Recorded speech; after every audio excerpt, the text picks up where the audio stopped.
একদিন হযরত ইউসুফ আলাইহিসসালাম তার পিতার কাছে উপস্থিত হয়ে বললেন, আব্বাজান, আমি গতকালকে একটি স্বপ্ন দেখেছি। তখন পিতা হযরত ইয়াকুব আলাইহিসসালাম বললেন, হে আমার প্রিয় পুত্র, কি স্বপ্ন দেখলে? তখন হযরত ইউসুফ আলাইহিসসালাম বললেন, আব্বাজান, আমি স্বপ্নে দেখেছি 11টি তারা, চন্দ্র, সূর্য আমাকে সেজদা করছে। তখন হযরত ইয়াকুব আলাইহিসসালাম বললেন, হে আমার প্রিয় পুত্র, তুমি এই স্বপ্নের কথাটি কারোর সাথে বলবে না, বিশেষ করে তোমার আর 10 ভাইয়ের সাথে, তাহলে তোমার ক্ষতি হতে পারে। ঠিক সেই সময় 10 ভাইয়ের মধ্যে একজন এই কথাটি শুনতে পায়। সে দেরি না করে সাথে সাথে তার 9 ভাইয়ের সাথে গিয়ে বললেন, আমার প্রিয় ভাইয়েরা, তোমরা কি জানো আব্বাজান শুধুমাত্র ইউসুফকেই ভালোবাসে? তার প্রমাণ আমি এখনই পেলাম, কেননা ইউসুফ একটি স্বপ্ন দেখেছে। সেই স্বপ্নের কথা আব্বাজান আমাদেরকে বলতেও নিষেধ করেছে। তাদের মধ্যে থেকে একজন বলল, ঠিক বলেছ ভাইজান, আব্বাজান শুধুমাত্র ইউসুফকেই ভালোবাসে। যদি এইভাবেই চলতে থাকে তাহলে আমরা পিতার কাছে কখনোই প্রিয় হতে পারবো না। তখন তারা 10 ভাই মিলে পরামর্শ করলো, যেভাবেই হোক ইউসুফকে দূরে কোনো দেশে পাঠিয়ে দেবে অথবা তাকে হত্যা করবে। ঠিক সেই সময় শয়তান ইবলিশ সেখানে হাজির হলেন এবং 10 ভাইয়ের আরো হিংসাত্মক কথা বলে কুপরামর্শ দিয়ে সেখান থেকে চলে গেলেন। তখন তারা বলতে থাকে, ইউসুফকে হত্যা না করলে পিতার অনুগত হয়ে থাকতে পারবো না। পরের দিন 10 ভাই হযরত ইয়াকুব আলাইহিসসালামের কাছে উপস্থিত হয়ে বললেন, আব্বাজান, আমরা আজ আমাদের ছোট ভাই ইউসুফকে নিয়ে বাইরে খেলতে যাব। তখন হযরত ইয়াকুব আলাইহিসসালাম বললেন, হে আমার পুত্রগণ, ইউসুফ এখন ছোট, সে তো তোমাদের মতো খেলতে পারবে না, বরং তোমরাই চলে যাও, ইউসুফ আমার কাছেই থাক। তখন পুত্রগণ বলল, আব্বাজান, আপনি ইউসুফকে নিয়ে যেতে বারণ করেছেন কেন? আপনি কি আমাদের বিশ্বাস করেন না? পুত্রদের এমন কথা শুনে এক পর্যায়ে বাধ্য হয়ে হযরত ইয়াকুব আলাইহিসসালাম ইউসুফকে নিয়ে যেতে অনুমতি দিলেন। আসলেই হযরত ইয়াকুব আলাইহিসসালাম স্বপ্নের ভালো তাবির করতে জানতেন। তিনি আগে থেকেই বুঝতে পেরেছেন হযরত ইউসুফ আলাইহিসসালাম একজন নবী হবেন, আল্লাহ তাআলা তাকে নবী বানাবেন। তাছাড়া হযরত ইউসুফ আলাইহিসসালামকে তিনি সবচেয়ে বেশি ভালোবাসতেন। পরের দিন সকালবেলা 10 ভাই মিলে হযরত ইউসুফ আলাইহিসসালামকে নিয়ে বাইরে খেলার উদ্দেশ্যে বার হলেন। তারা অনেক পথ অতিক্রম করার পর একটি জায়গায় উপস্থিত হলেন। হঠাৎ এক ভাই হযরত ইউসুফ আলাইহিসসালামকে আঘাত করলেন। তখন হযরত ইউসুফ আলাইহিসসালাম বললেন, হে আমার প্রিয় ভাইজান, আপনি আমাকে মারছেন কেন? সেই সময় আরেকজন ভাই আবারও আঘাত করে বললেন, তোকে এই পৃথিবী থেকে সরিয়ে দেব, কেননা তোর জন্যই আব্বাজান আমাদেরকে ভালোবাসেন না। এই কথা শুনে অপর একজন বলল, আমার মনে হয় একেবারে শেষ না করে দূরের ওই যে কূপ দেখা যাচ্ছে ওর ভিতরেই ফেলে দেওয়া ভালো। তখন হযরত ইউসুফ আলাইহিসসালাম কেঁদে কেঁদে অত্যন্ত বিনয়ের সাথে বললেন, প্রিয় ভাইজানেরা, আপনারা আমার সাথে এমন ব্যবহার করছেন কেন?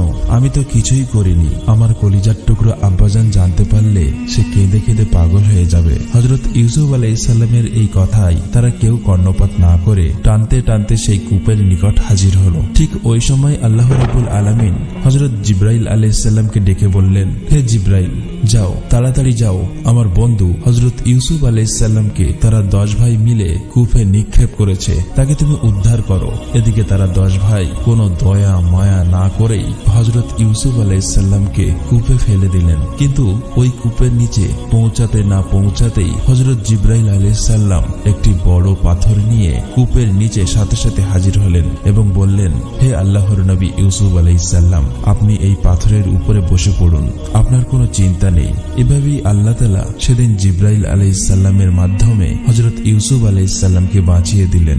এদিকে তারা 10 ভাই মিলে যুক্তি পরামর্শ করছে, আব্বাজানকে গিয়ে তারা কি বলবে। এদের মধ্যে থেকে একজন বলল, ওই যে দূরে বকরি ও ভেড়া দেখা যাচ্ছে, সেটিকে জবাহ করে তার রক্ত ইউসুফের জামায় লাগিয়ে নাও। ও আব্বাজানের কাছে গিয়ে বলবো ইউসুফকে বাঘে খেয়ে ফেলেছে। তার কথা মতো হযরত ইউসুফ আলাইহিসসালামের রক্তমাখা জামা নিয়ে রাতের আধারে মিথ্যা কান্না করতে করতে হযরত ইয়াকুব আলাইহিসসালামের কাছে গিয়ে বললেন, আব্বাজান, বড় ভুল হয়ে গেছে। পিতা হযরত ইয়াকুব আলাইহিসসালাম বললেন, কি এমন হলো? তখন পুত্র বলল, আব্বাজান, আমরা সবাই ইউসুফকে নিয়ে খেলা করছিলাম, হঠাৎ করেই জঙ্গল থেকে একটি বাঘ বেরিয়ে আসে। বাঘটি এসেই ইউসুফকে প্রথম আক্রমণ করে, আর আমরা সবাই মিলে তাকে বাঁচানোর আপ্রাণ চেষ্টা করেছি, কিন্তু বাঘের কাছ থেকে ফিরিয়ে আনতে পারলাম না। এই কথা শুনে হযরত ইয়াকুব আলাইহিসসালাম বললেন, আমি তোমাদের কথা কিছুতেই বিশ্বাস করি না। আমার কলিজার টুকরো ইউসুফকে কখনোই বাঘে খেতে পারে না, তোমরা মিথ্যা বলছো। তখন একজন সেই রক্তমাখা জামা দেখিয়ে বললেন, আব্বাজান এই দেখুন তার প্রমাণ। এবার হযরত ইয়াকুব আলাইহিস সালাম রক্তমাখা জামাটি দেখে বললেন, এটা তো কোনো বকরি কিংবা ভেড়ার রক্ত, তোমরা আমাকে মিথ্যা বলছো। তখন একজন পুত্র বললেন, আব্বাজান আমরা জানতাম আপনি আমাদেরকে বিশ্বাস করবেন না, সারা জীবন শুধুমাত্র ইউসুফকেই ভালোবাসলেন, আমাদের কথাগুলো আপনার শুধু মিথ্যা মনে হয়। তাদের এই কথাই হযরত ইয়াকুব আলাইহিস সালাম বললেন, বাঘ ইউসুফকে খেলো কিন্তু তার জামার কিছুই হলো না। তোমরা যদি সত্যিই হও তাহলে যে বাঘ ইউসুফকে খেয়ে ফেলেছে সেই বাঘকে হাজির করো। অতঃপর পরের দিন ইউসুফ আলাইহিস সালামের 10 ভাইয়েরা জঙ্গলের বাঘ অনুসন্ধান করতে লাগলো। কিছুক্ষণ পর তারা একটি বাঘকে দেখতে পেল।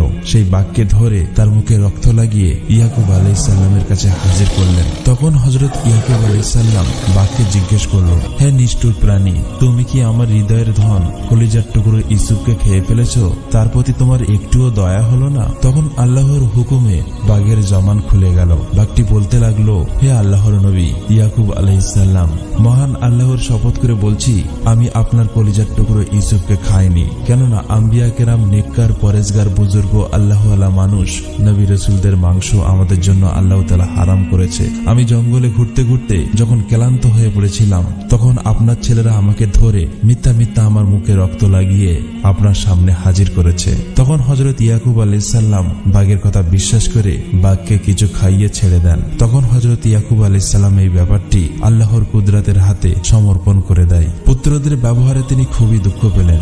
অতঃপর 10 ভাই মিথ্যা কান্না করতে করতে সেখান থেকে চলে গেলেন। তারপর হযরত ইয়াকুব আলাইহিস সালাম সেই স্থান ত্যাগ করলেন। একটি নির্জন কক্ষে বসে আল্লাহর ইবাদত করতে লাগলেন। কাঁদতে কাঁদতে তার চোখের অশ্রু শেষ হয়ে রক্ত ঝরতে শুরু করলো। অবশেষে তিনি অন্ধ হয়ে গেলেন।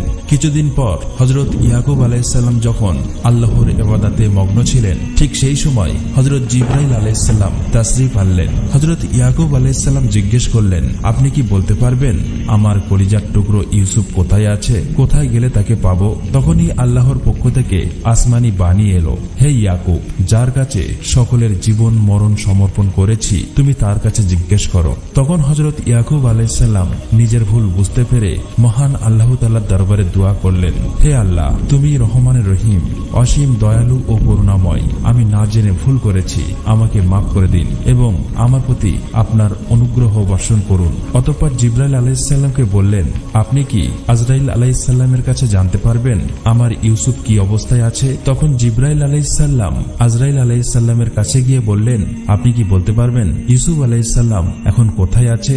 জিবরাইল আলাইহিস সালাম বললেন, ইউসুফ আলাইহিস সালাম ভালো আছেন, আল্লাহ তাআলা তাকে রক্ষা করেছেন। এদিকে হযরত ইয়াকুব আলাইহিস সালাম ইউসুফ আলাইহিস সালামের জন্য অঝরে কাঁদলেন এবং আল্লাহর কাছে দোয়া করে বললেন, হে আল্লাহ, তুমি রহমানের রহিম, তুমি পরম দয়ালু করুণাময়, আমার কলিজার টুকরো ইউসুফকে তুমি রক্ষা করো। 2 দিন পর একটি বাণিজ্য কাফেলা মিশরের দিকে যাচ্ছিল।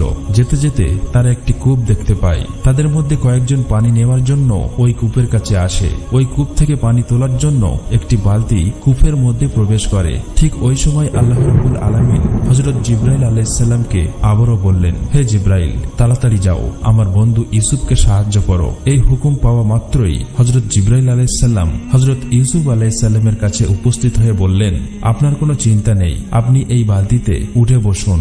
এই কথা বলে জিবরাইল ফেরেশতা সেখান থেকে বিদায় নিলেন। এদিকে হযরত ইউসুফ আলাইহিস সালাম ওই বালতির উপরে উঠে বসলেন। যখনই কাফেলার ওই লোকগুলো বালতি উপরে তুলল তখনই তারা হতবাক হয়ে হযরত ইউসুফ আলাইহিস সালামের দিকে এক দৃষ্টিতে চেয়ে রইলেন। তাদের ভিতরে একজন বলল, এত সুন্দর চেহারা, এটি কে? মানুষ না ফেরেশতা? এই পৃথিবীতে এর আগে আমি কখনোই এমন পুরুষ দেখিনি। এদিকে সেই 10 ভাই কাফেলার লোকদের চেঁচামেচিতে সবাই কূপের কাছে এসে দেখলো ইউসুফ আলাইহিস সালাম এখনো বেঁচে আছে। তারা কূপ থেকে ইউসুফ আলাইহিস সালামকে উদ্ধার করেছে। এটা দেখে তারা বলল, আপনারা একে উদ্ধার করেছেন কেন? এ তো চুরি করে, আমাদের বাড়ির গোলাম ছিল। তখন তারা বলে, আমরা ওকে উদ্ধার করিনি, কূপ থেকে পানি তোলার সময় আমাদের বালতিতে উঠেছে। 10 ভাইয়ের হুমকির কারণে কাফেলার সবাই ভয় পেয়ে যায়। অবশেষে কয়েক দিরহামের বিনিময়ে কাফেলার লোকদের কাছে বিক্রি করে দেয়। অতঃপর কাফেলার লোকেরা ইউসুফ আলাইহিস সালামকে নিয়ে মিশরের দিকে চলতে শুরু করে। কিছু দূর যাবার পর হযরত ইউসুফ আলাইহিস সালাম মায়ের কবর দেখতে পায়। মায়ের কবর জিয়ারত করতে করতে অঝরে কান্না করে বলল, মা, ভাইয়েরা ষড়যন্ত্র করে আমার উপর অনেক জুলুম করেছে এবং কাফেলার লোকদের কাছে বিক্রি করে দিয়েছে। আব্বাজানের কাছ থেকে আমাকে দূরে সরিয়ে দিয়েছে। ইতিমধ্যে কাফেলার লোক কিছুটা দূরে চলে গিয়েছে। এমন সময় কাফেলার একজন এসে তাকে বলল, হে গোলাম, তুমি এখনো এখানে কি করছো? ওই লোকগুলো তো ঠিকই বলছিল, সত্যি তুমি ভালো ছেলে না। এই কথা বলে হযরত ইউসুফ আলাইহিস সালামকে জোরে চড় মারল। তখন হযরত ইউসুফ আলাইহিস সালাম আকাশের দিকে তাকিয়ে আল্লাহর কাছে হাত উঠিয়ে দোয়া করলেন, হে আল্লাহ, এই জালেমদের অত্যাচার থেকে আমাকে রক্ষা করো। আমার উপর যে মুসিবত যাচ্ছে তা সবই তুমি দেখছো, আমি আর সহ্য করতে পারছি না। দোয়া করার সাথে সাথেই আল্লাহর তরফ থেকে একটি আযাব নাজিল হয়। কাফেলার যে লোকটি চড় মেরেছিল তার হাতে ব্যথা অনুভব করতে থাকে। সাথে সাথে চারিদিকে অন্ধকার হয়ে যায়, প্রচন্ড বজ্রপাত হতে থাকে। তখন কাফেলার সবাই অবাক হয়ে বলাবলি করতে লাগলো, কোন পাপের কারণে আমরা এমন বিপদের মুখে পতিত হয়েছি? তখন ওই ব্যক্তিটি বলল, আমার কারণে এমন বিপদ এসেছে। আমি যখন ওই গোলামকে চড় মেরেছিলাম তখন সে আকাশের দিকে তাকিয়ে কি যেন বলেছিল, সেই কারণেই এমন বিপদ এসেছে। তখন তারা সবাই হযরত ইউসুফ আলাইহিস সালামের কাছে গিয়ে ক্ষমা প্রার্থনা করল। হযরত ইউসুফ আলাইহিস সালাম দোয়া করার সাথে সাথেই মেঘ কেটে গিয়ে বজ্রপাত বন্ধ হয়ে যায় এবং ওই ব্যক্তিটি ব্যথা থেকে মুক্তি পায়। অতঃপর কাফেলা এখান থেকে রওনা দিতেই মিশরের খবর পৌঁছে যায় যে মিশরের বাজারে এমন এক সুদর্শন সুন্দর গোলাম আসতে চলেছে, যার মতো সুন্দর সুদর্শন যুবক এই পৃথিবীতে আর নেই। কাফেলার সর্দার ঘোষণা করে দেয়, আমি একজন সুন্দর সুদর্শন চতুর এবং জ্ঞানী ভদ্র নম্র গোলামকে বিক্রি করতে চাই। এই গোলামকে যদি মিশরের কেউ কিনতে চায় তাহলে সে যেন আগে আগেই চলে আসে। এদিকে মিশরের আজিজ তার রাজ দরবারে সবাইকে ডেকে বলল, আমার একজন গোলাম প্রয়োজন। আমি শুনেছি মিশরের বাজারে পৃথিবীর সবচেয়ে সুদর্শন সুন্দর বুদ্ধিমান ভদ্র নম্র সৎ চরিত্রবান একজন গোলাম বিক্রি হবে। তোমরা যাও, তাকে কিনে নিয়ে এসো। মিশরের আজিজের কথা মতো তার লোকজন বাজারে গেল। সেখানে গিয়ে দেখলো কাফেলার সর্দার উচ্চস্বরে বলছে, কে এই সুন্দর সুদর্শন জ্ঞানী যুবককে ক্রয় করবে, যার নজির এই পৃথিবীতে নাই? তখন হযরত ইউসুফ আলাইহিস সালাম বললেন, এভাবে বলো না, বরং বলুন কে ক্রয় করবে এই নিঃস্ব অপরিচিত অত্যাচারিতাকে, যার নজির পৃথিবীতে নাই? তখন কাফেলার আরেকজন ধমক দিয়ে বলল, চুপ থাকো, এভাবে কেউ ক্রয় করবে না। তখন কাফেলার সর্দার বলল, কারো কি এই গোলাম ক্রয় করার মতো ক্ষমতা আছে? এই কথা বলার পর হযরত ইউসুফ আলাইহিস সালামকে 1000 দিরহাম মূল্য ঠিক করলো। এত বেশি মূল্য চাওয়ার ফলে সেখানে থাকা সমস্ত মানুষ হযরত ইউসুফ আলাইহিস সালামকে কিনতে পারল না। অবশেষে মিশরের আজিজের লোকজন হযরত ইউসুফ আলাইহিস সালামকে ক্রয় করে রাজ দরবারের দিকে নিয়ে গেল। সেখানে প্রবেশ করার সাথে সাথেই মিশরের আজিজ এক দৃষ্টিতে তাকিয়ে থাকে, মনে মনে বলে, সত্যি তো, এমন সুন্দর সুদর্শন যুবক এই পৃথিবীতে কখনোই দেখিনি। এটি মানুষ না ফেরেশতা? অতঃপর মিশরের আজিজ হযরত ইউসুফ আলাইহিস সালামকে নিয়ে জুলেখার কক্ষে প্রবেশ করল এবং বলল, প্রিয়তমা জুলেখা, এই দেখুন, আমি পৃথিবীর সবচেয়ে সুন্দর সুদর্শন যুবক ক্রয় করেছি। অতএব তুমি এর সাথে কখনোই খারাপ ব্যবহার করো না, আর একে তুমি গোলাম ভেবো না, সে অনেক কাজে আসতে পারে। অতঃপর মিশরের আজিজের স্ত্রী জুলেখা দিনের পর দিন হযরত ইউসুফ আলাইহিস সালামকে দেখে তার প্রতি আসক্ত হয়ে পড়ে। একদম তাকে চোখের আড়াল হতে দিতেন না। জুলেখা দিন রাত তার খেদমত করতেন। পৃথিবীর সবচেয়ে উত্তম খাদ্য সম্ভার এনে হযরত ইউসুফ আলাইহিস সালামকে খাওয়াতেন। দেখতে দেখতে এভাবেই 7 বছর কেটে যায়। আল্লাহ তাআলা জুলেখার এত রূপ দিয়েছিলেন যে সেই সময় পৃথিবীতে এমন সুন্দরী কেউই ছিলেন না। তবুও এই 7 বছরে হযরত ইউসুফ আলাইহিস সালাম জুলেখার দিকে একবারের জন্য তাকিয়ে দেখেনি। দীর্ঘ 7 বছরে জুলেখার ধৈর্য নিয়ন্ত্রণের বাইরে চলে যায়, এমনকি জীবন সংশয় দেখা দিতে থাকে। কিন্তু এর রহস্য কখনোই কারো কাছে প্রকাশ করতেন না। জুলেখা যতবারই হযরত ইউসুফ আলাইহিস সালামের মনোযোগে আকর্ষণ করার চেষ্টা করেছে ততবারই ব্যর্থ হয়েছে। তিনি মোটেও জুলেখার প্রতি মনোযোগ হয় নাই। আসলেই হযরত ইউসুফ আলাইহিস সালাম ছিলেন সৎ চরিত্রের অধিকারী। এই দীর্ঘ সময়ে জুলেখার মানসিকতা একেবারেই কুৎসিত হয়ে পড়ে। একদিন জুলেখা তার নিজ কক্ষে চিন্তিত অবস্থায় ছিলেন। এমন সময় তার এক দাসী এসে তাকে জিজ্ঞেস করে, জুলেখা তুমি কেমন আছো, আর তোমাকে এমন চিন্তিত এবং অস্থির দেখাচ্ছে কেন? তখন জুলেখা বলে, চিন্তার কারণ তোমাকে আমি বলতে পারবো না। দাসী বলল, কি এমন কারণ, আমি কি জানতে পারি না? আমি তো আপনার সেবায় রাত দিন ব্যস্ত থাকি। তখন জুলেখা বলল, এর কারণ বললে সবকিছু ফাঁস হয়ে যাবে এবং বিপদে পড়ব। তখন দাসী বলল, কি এমন কথা যে বিপদ হবে? আমাকে তুমি কি বিশ্বাস করো না? আমি কথা দিচ্ছি কোনো কিছুই প্রকাশ করব না, আর বিপদ হবে না। তাছাড়া আপনাকে আমি উদ্ধার করে দেব।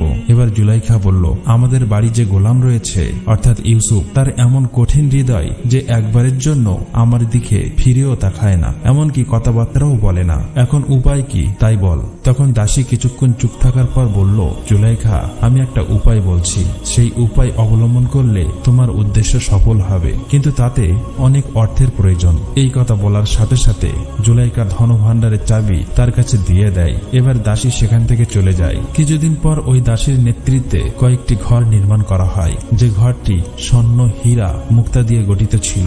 পরপর 7টি ঘর নির্মাণ করা হয়। যখন ঘর নির্মাণ সম্পূর্ণ হয়ে গেল তখন দাসী জুলেখার কাছে গিয়ে চুপি চুপি সব বলে দিল। অতঃপর জুলেখা হযরত ইউসুফ আলাইহিস সালামের কাছে গিয়ে বলল, তুমি আজ থেকে এখানে থাকবে না। যে নতুন ঘর নির্মাণ করা হয়েছে সেই ঘরের 7 নম্বর ঘরটিতে তুমি থাকবে। অতঃপর জুলেখার কথা মতো হযরত ইউসুফ আলাইহিস সালাম 7 নম্বর ঘরটিতে চলে গেল। সেখানে গিয়ে দেখলো ঘরের চারিদিকে বিভিন্ন চিত্র অঙ্কন করা হয়েছে, যেটা দেখে হযরত ইউসুফ আলাইহিস সালাম খুবই লজ্জিত হলেন এবং বললেন, হে আল্লাহ, আমি এ কি দেখছি, আমাকে তুমি হেফাজত করো। মিশরের আজিজ যদি জানতে পারে তাহলে আমার জীবন বরবাদ হয়ে যাবে। এদিকে জুলেখা এক এক করে সব ঘরের তালা দিতে দিতে 7 নম্বর ঘরে, যেখানে হযরত ইউসুফ আলাইহিস সালাম ছিল, ঠিক সেখানেই চলে যায়। তখন হযরত ইউসুফ আলাইহিস সালাম বলল, খবরদার, আমাকে স্পর্শ করবে না। তখন জুলেখা বলল, ইউসুফ তুমি আমাকে অনেক কষ্ট দিয়েছ, কিন্তু আশ্চর্য হয়ে যাচ্ছি একবারের জন্য তুমি আমার দিকে তাকাওনি, কিন্তু আজ কোথায় পালাবে? হযরত ইউসুফ আলাইহিস সালাম জুলেখার সমস্ত কথাগুলো বুঝতে পেরে সাথে সাথেই আল্লাহর দরবারে 2টি হাত তুলে দোয়া করল, হে রাব্বুল আলামিন, আমি একই মুসিবতে পড়লাম। হে আল্লাহ, তুমি ছাড়া রক্ষা করার আমার আর কেউ নেই। হে আল্লাহ, তুমি তো আমার বংশধর হযরত ইব্রাহিম আলাইহিস সালামকে নমরুদের আগুন থেকে বাঁচিয়েছিলেন। আমাকে তুমি আমার ঈমান, আমার ইজ্জতকে রক্ষা করো। এই কথা বলার সাথে সাথেই আল্লাহ রাব্বুল আলামিন হযরত জিবরাইল আলাইহিস সালামকে ডেকে বললেন, হে জিবরাইল, তুমি তাড়াতাড়ি যাও, আমার নবী ইউসুফ আজ বড় মুসিবতে আছে। বিসমিল্লাহির রহমানির রহিম বলে ইউসুফকে সামনের দিকে দৌড়াতে বলো। এই হুকুম মাত্রই হযরত জিবরাইল আলাইহিস সালাম সাথে সাথে হযরত ইউসুফ আলাইহিস সালামের কাছে হাজির হয়ে আল্লাহ তাআলার সমস্ত কথাগুলি বলে দিলেন। এবার হযরত ইউসুফ আলাইহিস সালাম সামনের দিকে দৌড়াতে লাগলো। দরজার সামনে এসে বিসমিল্লাহির রহমানির রহিম বলা মাত্রই দরজাগুলি আপনা আপনি খুলে গেল। এটা দেখে জুলেখাও তার পিছু পিছু দৌড়াতে লাগলো। যখন একেবারেই শেষ দরজার সামনে এসে গেল তখন জুলেখা হযরত ইউসুফ আলাইহিস সালামের পিছন থেকে জামা টেনে ছিঁড়ে ফেললো। হযরত ইউসুফ আলাইহিস সালাম ঘরের বাইরে বার হয়ে দেখলো মিশরের আজিজ সামনে দাঁড়িয়ে আছে। এটা দেখে হযরত ইউসুফ আলাইহিস সালাম খুবই লজ্জিত হলেন, কিছুই বলতে পারছেন না। তখন জুলেখা পিছু পিছু এসে মিশরের আজিজকে বলল, যে তোমার গৃহিণীর সাথে কুকর্ম করতে চাই তার কঠিন শাস্তি ব্যতীত আর কি হতে পারে। তখন মিশরের আজিজ ইউসুফকে উদ্দেশ্য করে বলল, আমি তোমাকে নিজের করে ঘরে রেখেছিলাম, তোমাকে বিশ্বাস করেছিলাম, তার প্রতিফল এই হলো যে তুমি আমার স্ত্রীর প্রতি খারাপ দৃষ্টি নিক্ষেপ করেছ। তখন হযরত ইউসুফ আলাইহিস সালাম বললেন, আজকের এই ঘটনার জন্য আপনার স্ত্রী জুলেখাই দায়ী। জুলেখা আমার প্রতি মিথ্যা অপবাদ করছে। আমি যখন জুলেখার হাত থেকে মুক্ত হবার জন্য দৌড়ে পালাচ্ছিলাম তখন জুলেখা আমার জামা পিছন থেকে টেনে ছিঁড়ে ফেলেছে। এবার মিশরের আজিজ হযরত ইউসুফ আলাইহিস সালামকে বলল, তুমি যে সত্যবাদী এবং ন্যায়ের পথে রয়েছ আর জুলেখা মিথ্যাবাদী, এটা আমি তখনই বিশ্বাস করব যখন তুমি এর সঠিক প্রমাণ দিতে পারবে। তখন হযরত ইউসুফ আলাইহিস সালাম কিছুই বলতে পারছে না, চুপ হয়ে গেছে। আবারও মনে মনে আল্লাহ তাআলার কাছে দোয়া করল, হে আল্লাহ রাব্বুল আলামিন, আপনি তো সবই জানেন, সবই দেখেন, আমি আজ কিছু বলতে পারছি না। আমার এই কঠিন বিপদ থেকে, এই মুসিবত থেকে তুমি রক্ষা করো। সাথে সাথে আল্লাহ রাব্বুল আলামিন হযরত জিবরাইল আলাইহিস সালামকে ডেকে বলল, হে জিবরাইল, তুমি তাড়াতাড়ি যাও, আমার নবী ইউসুফ বড় বিপদে আছে। তার কানে কানে তুমি বলে দিও ইউসুফ যেন আজিজকে বলে ওই বাড়িতে একটি ছোট্ট শিশু রয়েছে, তার কাছে জিজ্ঞেস করলেই সে এই ঘটনার সাক্ষী প্রমাণ দেবে। এই হুকুম মাত্রই হযরত জিবরাইল আলাইহিস সালাম খুব দ্রুত হযরত ইউসুফ আলাইহিস সালামের কাছে এসে বললেন, আপনি আজিজকে বলুন ওই বাড়িতে যে ছোট্ট শিশু রয়েছে তাকে জিজ্ঞাসা করতে, তাহলে এই ঘটনার প্রমাণ পেয়ে যাবে। এবার হযরত ইউসুফ আলাইহিস সালাম মিশরের আজিজকে বললেন, আপনি এই বাড়ির দোলনায় যে শিশু রয়েছে ওকে জিজ্ঞাসা করুন, সে এই ঘটনার সাক্ষ্য দেবে। তখন মিশরের আজিজ মুচকি হেসে বলল, আমি বুঝেছি অপরাধ তোমারই, তুমি আমাকে বিভ্রান্ত করতে চাইছো। এত ছোট্ট শিশু কি কখনো কথা বলে? এই আজব কথা পৃথিবীর কেউ কি কখনো শুনেছে? এমন সময় আল্লাহর হুকুমে সেই ছোট্ট শিশুটি বলে ওঠে, হে মিশরের আজিজ, হযরত ইউসুফ আলাইহিস সালাম সত্যবাদী, তুমি আমার কথায় মিথ্যা প্রতিপন্ন করো না। এই ছোট্ট শিশুটির কথা বলতে দেখে মিশরের আজিজ বিস্ময়ে হতবাক হয়ে যায়। আজিজ সহ সকলেই তখন শিশুটির নিকটবর্তী হয়ে তাকে জিজ্ঞাসা করল, তুমি কি ঘটনা প্রত্যক্ষ করেছ? তখন শিশুটি বলল, যদি হযরত ইউসুফ আলাইহিস সালামের জামার পিছন দিকে ছেঁড়া থাকে তাহলে আপনার স্ত্রী জুলাইখাই অপরাধী, আর যদি হযরত ইউসুফ আলাইহিস সালামের জামার সামনের দিকে ছেঁড়া থাকে তাহলে হযরত ইউসুফ আলাইহিস সালাম অপরাধী। এবার মিশরের আজিজ লক্ষ্য করে দেখল হযরত ইউসুফ আলাইহিস সালামের জামার পিছন দিকে ছেঁড়া। এটা দেখে মিশরের আজিজ বলল, এটা নিশ্চয়ই নারীদের কূটকৌশল। তখন মিশরের আজিজ জুলাইকাকে হত্যা করতে এবং হযরত ইউসুফ আলাইহিস সালামকে জেলখানায় দিতে মনস্থির করলেন। ঠিক সেই সময় শিশুটি বলে উঠল, হে মিশরের আজিজ, তুমি যেটা করতে চাইছো এটা কোনো জ্ঞানী মানুষের কাজ নয়। এটা করলে তুমি লোক সমাজে নিন্দিত এবং লজ্জিত হবে। এটা শুনে মিশরের আজিজ আবারও হতবাক হয়ে গেল। তারপর হযরত ইউসুফ আলাইহিস সালামকে বলল, এটা এখানেই যেতে দাও, আর জুলাইকাকে বলল, তুমি তওবা করো। এরপর কি হয়েছিল এটা জানতে আমাদের সাথে থাকুন। আমরা শীঘ্রই এর পরের পার্ট নিয়ে আপনাদের কাছে হাজির হব ইনশাআল্লাহ।